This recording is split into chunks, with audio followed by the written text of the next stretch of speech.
श्री स्वामी समर्थ। तर रक्षाबंधनाच्या दिवशी स्वामींना राखी कशी बांधावी आणि का बांधावी हा आजचा आपला पूर्ण व्हिडिओ आहे। तर बहिणीच्या अतूट नात्याची विण म्हणजे रक्षाबंधन। चातुर्मासातील श्रावण महिन्याच्या पौर्णिमेला रक्षाबंधनाचा सण अवघ्या देशभरात साजरा केला जातो। श्रावण पौर्णिमेला रक्षाबंधन साजरे करण्याची प्राचीन परंपरा आपल्याकडे आहे। राखी म्हणजेच रक्षाला पूर्वी रक्षासूत्र म्हटले जात होते। रक्षासूत्र बांधण्याची परंपरा वैदिक काळापासूनच आहे।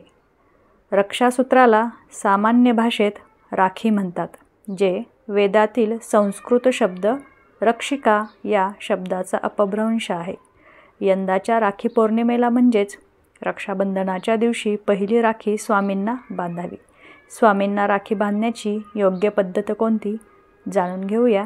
तर अक्कलकोटीचे श्री स्वामी समर्थ महाराज कोट्यावधी भाविकांचे श्रद्धास्थान आहेत। हजारो घरात दररोज स्वामींचे पूजन नामस्मरण अगदी न चुकता नित्यनेमाने असते। अनेक जण गुरुवारी नियमितपणे मठात जाऊन स्वामींचे दर्शन घेत असतात। अशक्य ही शक्य करतील स्वामी असा दृढ विश्वास भाविकांना आहे। दुःखात जसे स्वामींना आवाहन केले जाते, तसेच सुखातही स्वामींचे आवर्जून स्मरण केले जाते। स्वामींमुळे एखादी गोष्ट घडली असे अनुभव सांगणारे शेकडो लोक आहेत। स्वामींनी केलेल्या उपकाराची जाण ठेवली जाते। अशातच सण उत्सवांमध्येही स्वामी सेवा सुरू ठेवली जाते। याचाच एक भाग म्हणून रक्षाबंधनाच्या दिवशी सर्वप्रथम स्वामींना राखी बांधावी असे म्हटले जाते। स्वामी माऊली आहेत। स्वामींच्या अपार कृपेचा लाभ मिळू शकतो। भाविकांच्या पाठीशी स्वामी सदैव उभे असतात। त्यांचीच एक कृतज्ञता म्हणून स्वामींना राखी बांधावी असे सांगितले जाते। तर स्वामींना पहिली राखी बांधण्याची योग्य पद्धत कोणती? तर यावर्षी म्हणजे 2024 मध्ये 19 ऑगस्ट 2024 रोजी रक्षाबंधन आहे। सकाळी नियमित आटोपल्यानंतर भावाला राखी बांधताना तबक तयार केले जाते। ते तबक घेऊन सर्वप्रथम देवघरापाशी जावे, देवासमोर दिवा लावावा।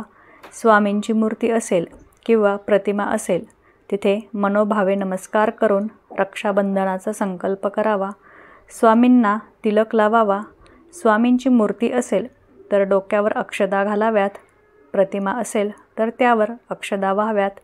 त्यानंतर स्वामींची मोठी मूर्ती असेल तर स्वामींना उजव्या हाताला राखी बांधावी।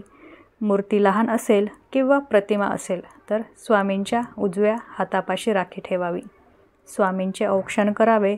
स्वामींना मिठाई अर्पण करावी।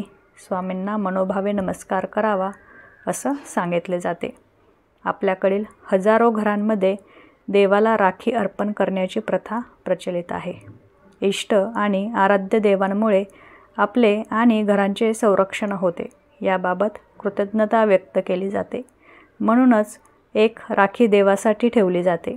प्रथमेश असलेल्या गणपतीला राखी अर्पण करावी असे मानले जाते।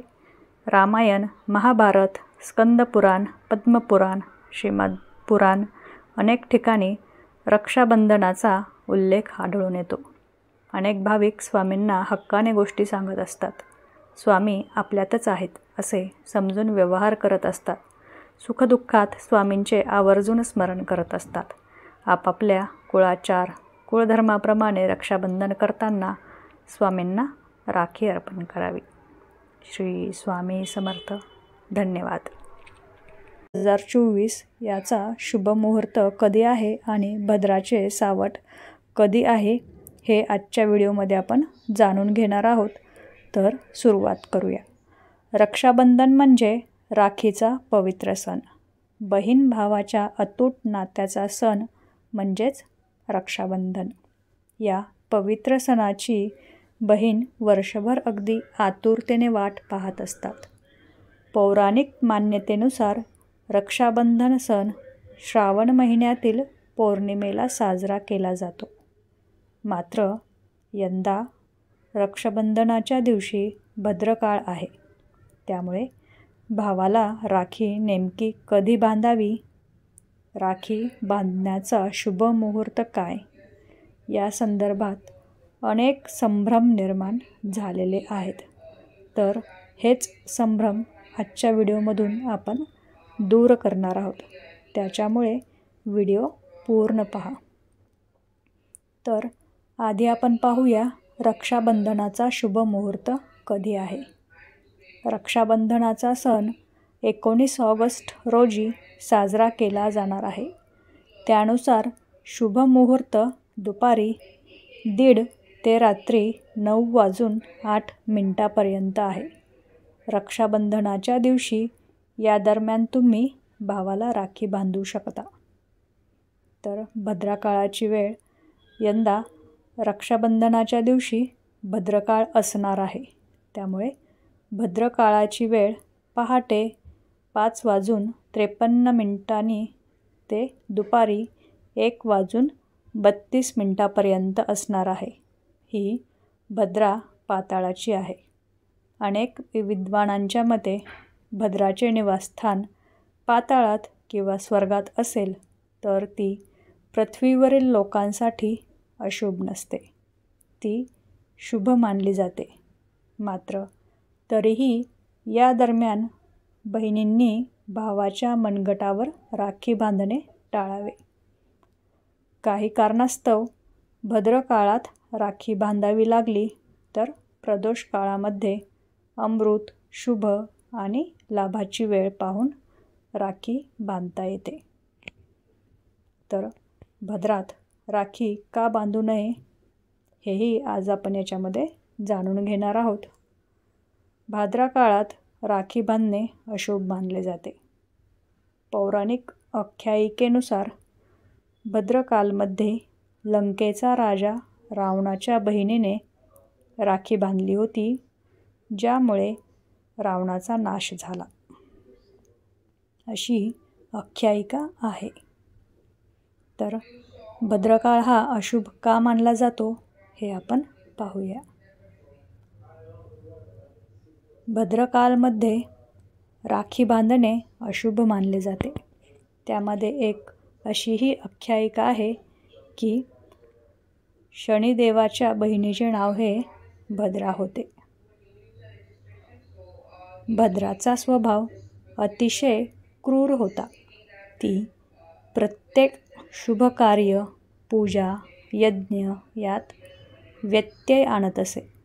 त्यामुळे भद्रकाळमध्ये कोणतेही शुभ कार्य करणे चांगले मानले जात नाही.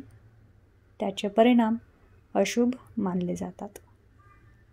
तर याच्यामुळे कोणतेही शुभ आपल्याला काम जर करायचे असेल तर भद्रकाळामध्ये ते टाळलेले चांगले. रक्षाबंधनाचा पौराणिक महत्त्व. तर राखीच्या धाग्याला रक्षासूत्र संबोधले जाते. राजसूय यज्ञाच्या वेळी भगवान कृष्णाला द्रौपदीने रक्षासूत्र म्हणून पदराची चिंधी बांधली होती. तेव्हापासून ही परंपरा सुरू झाली असं सांगण्यात येत आहे. तर ही आजची आपली काही माहिती होती. व्हिडिओ आवडला असेल तर लाईक आणि शेअर करायला विसरू नका. धन्यवाद.